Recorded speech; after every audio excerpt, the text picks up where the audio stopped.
नमस्कार, मैं हूं प्रियंका और आप देख रहे हैं राष्ट्रीय जगत विजन न्यूज।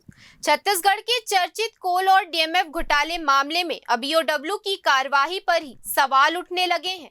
मामले के आरोपी निखिल चंद्राकर के बयान दर्ज करने की प्रक्रिया में गंभीर गड़बड़ी का आरोप सामने आया है।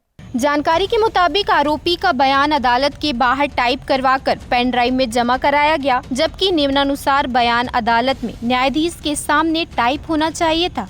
इस पूरे प्रकरण को लेकर बचाव पक्ष के वकीलों ने एसीबी ईओडब्ल्यू के विशेष न्यायालय में परिवाद पेश कर कहा गया है कि एसीबी के आईजी अमरेश मिश्रा, एएसपी चंद्रेश ठाकुर और डीएसपी राहुल शर्मा को आरोपी बनाकर कार्यवाही का आदेश दिया जाए।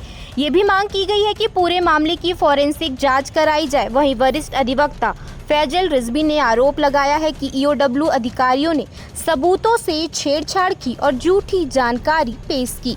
अदालत ने इस मामले को गंभीरता से लेते हुए सभी संबंधित अधिकारियों को 25 अक्टूबर तक पेश होने के निर्देश दिए हैं। फिलहाल इस खबर में इतना ही। देश प्रदेश की खबरों से अपडेटेड रहने के लिए हमारे चैनल को सब्सक्राइब करें और नए खबरों की नोटिफिकेशन के लिए बेल आइकॉन जरूर दबाएं। नमस्कार।